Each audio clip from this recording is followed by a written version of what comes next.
sa kabila, yung unang stoplight kanina. Doon ang daan nun. Kalat ng community dito kasi bakit mga factory kalat eh. May ilog guys, oh. Laki. Ayan.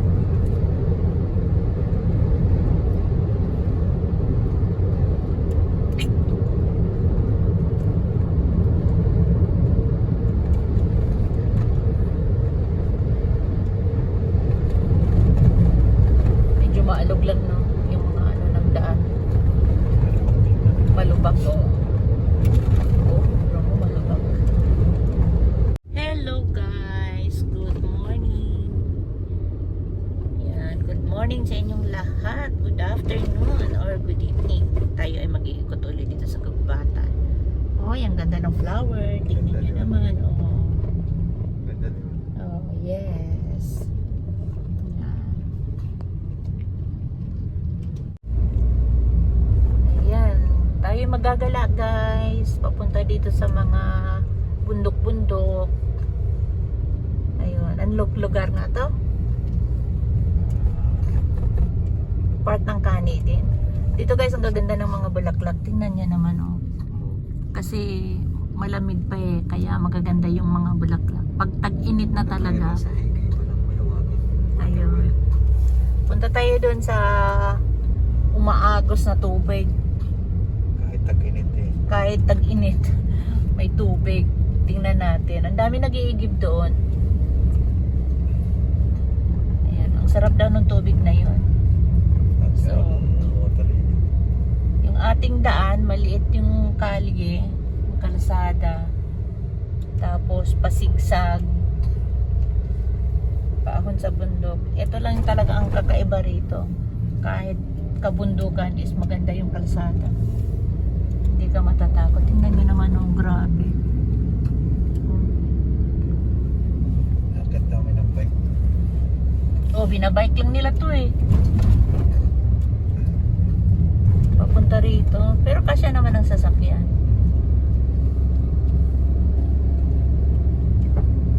Yan, paahon na.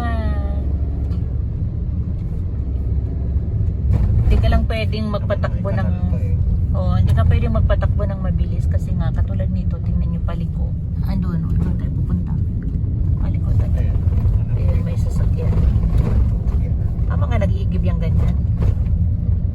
Ayan. Ah, Balik tayo. oo nga. Tayo sa taas. Oo. Sa tubig yun. Lakas nga. Sa kayo galing sa bundok, no? Taka nga, bakit ang lakas ng tubig dyan eh?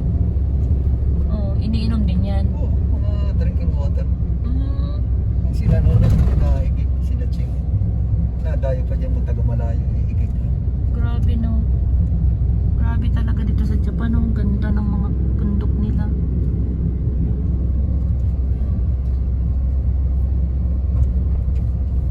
Talagang ano. May kanal. Pero mo na sa bundok may kanal pa, no? Ah, dito pwedeng umikot na. Kaya sabi ko sa iyo ko Ay guys, tingnan natin yung kuweba. Tingnan na naman guys, oh, yung kuweba. Padadaan, oh, di ba?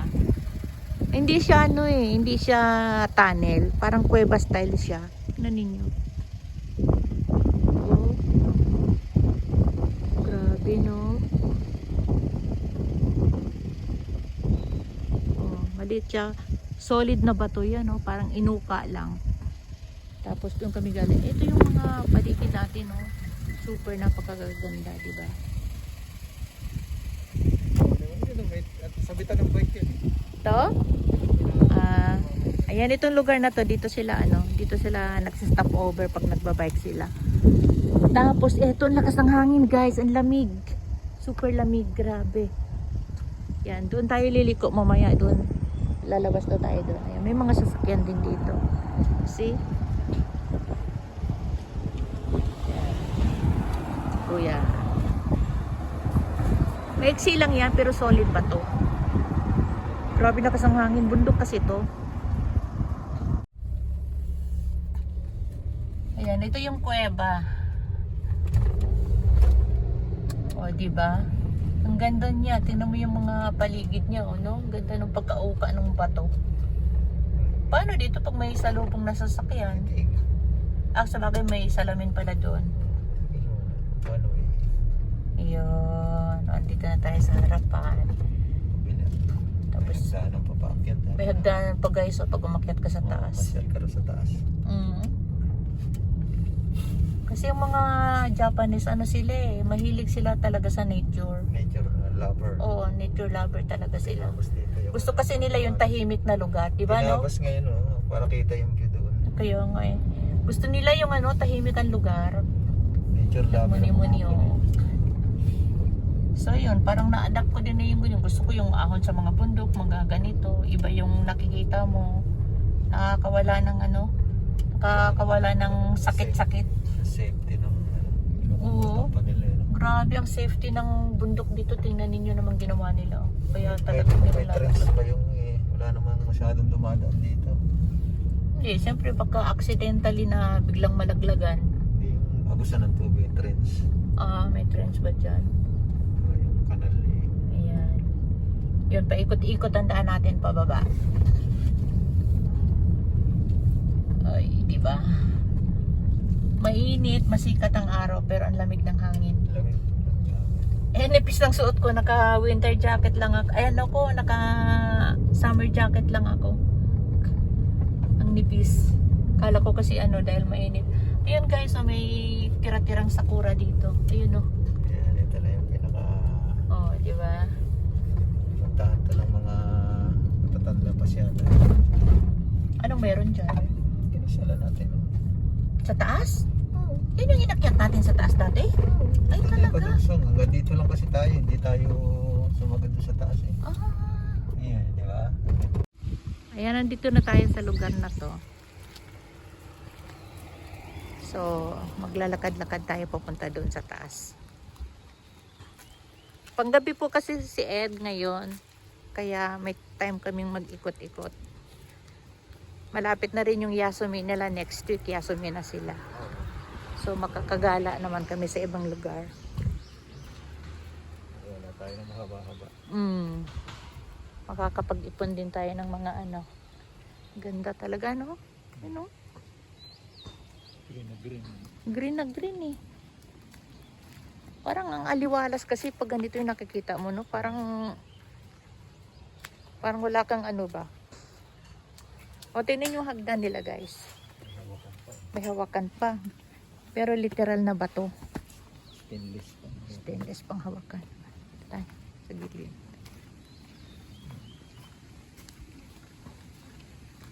Ay, kalabaw ka. Ito yung map nila. Yung mga pupuntahan. Ang lola, oh. No? Dito tayo sa kabila. Puno. Diyan tayo kasi din yung Hello guys! So nandito na tayo ngayon sa Bundok Tralala. So ito yung dati nating pinuntahan na babalikan natin ngayon. Kasi nga, katulad ng sinasabi ko sa inyo dati na yung ating video noon ay nangawala. So mag-iipon ulit tayo ng memories. Tara, samahan niyo ako. Akyat tayo doon. Let's go! Halika na. Ayan guys, tayo maglalakad. Tingnan nyo dito, oh. Laki ng isda, oh. Ang dami isda. Yung nakikita nyo yan, hindi po yan dumi. Ano po yan ang halaman. Ng mga, ito yung mga puno na yan. Ang daming isda, oh. Tingnan nyo naman. Nakakatuwa. Koi fish. Ayun pa, may malaki, oh. Janitor fish. Ayun, oh. Janitor fish po yan. Tingnan nyo yung muso niya. Tagalinis ng mga kalat-kalat nitong mga koi fish. Yan. Tara, maglalakad tayo papunta rin sa may falls.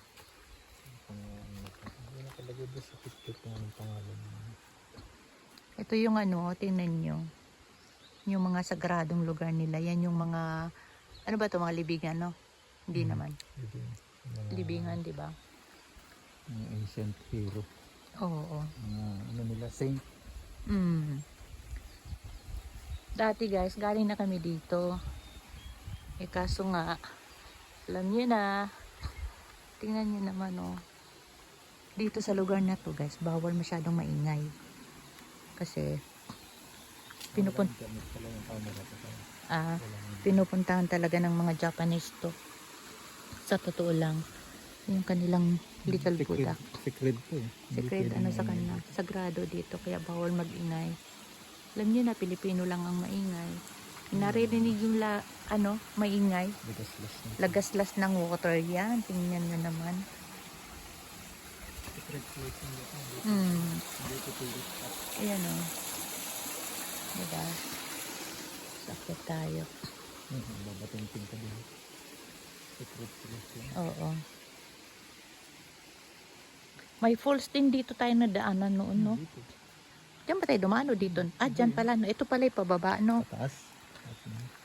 Yan, dito tayo dadaan. Tingnan nyo, guys. Yung hari ng apoy. Yung saint nila. Mga ano nila.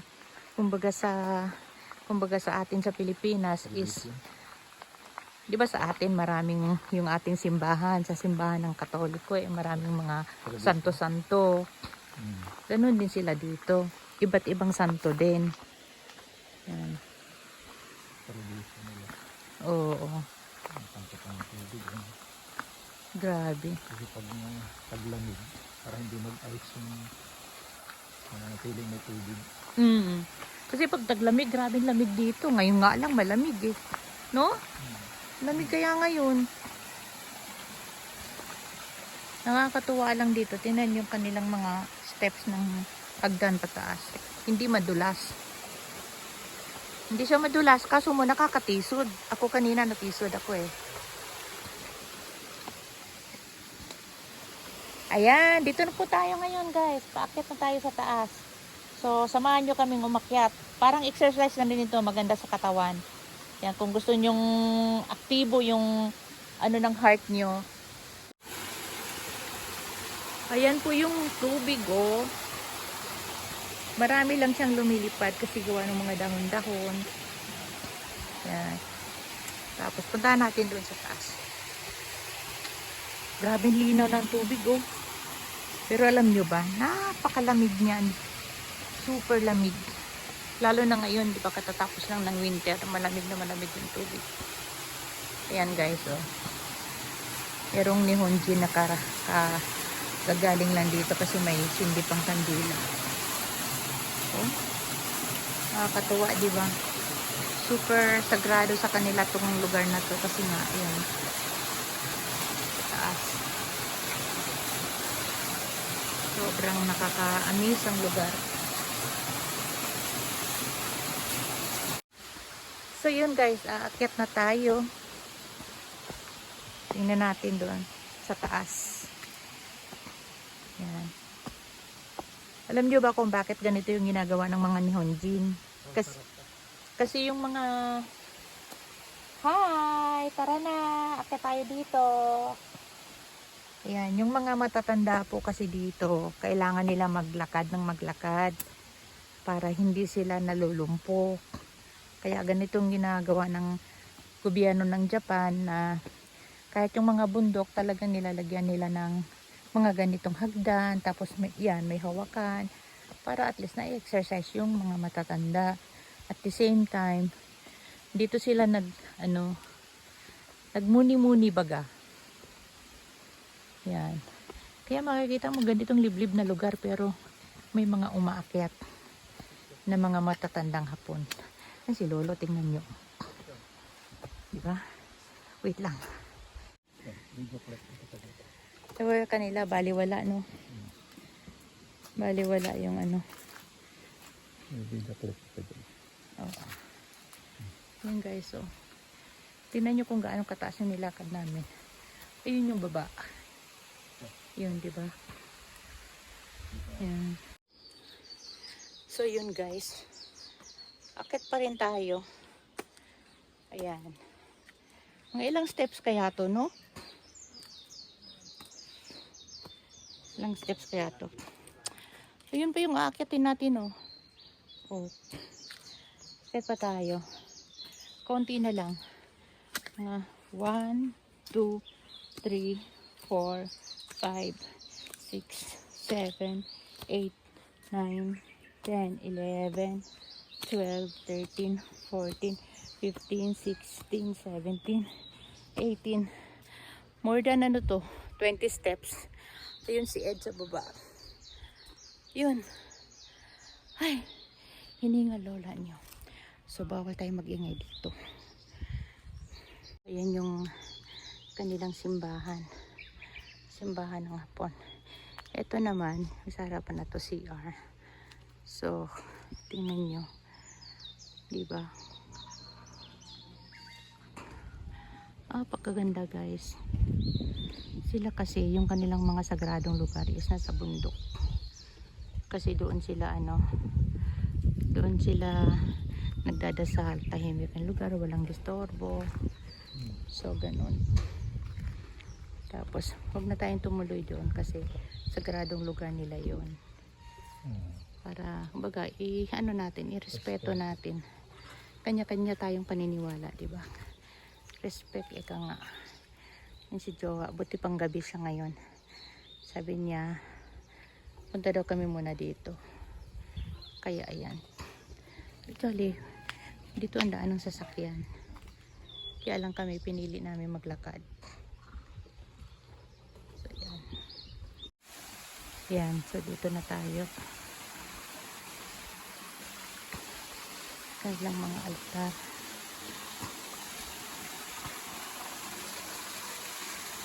Huwag lang tayong maingay kasi bawal nga mag-ingay dito. Sa sagradong lugar nila.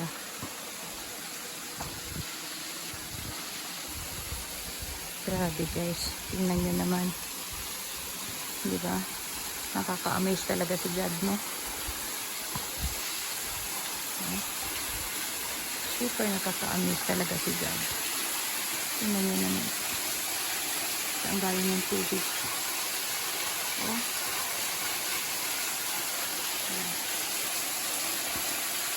maganda talaga nila.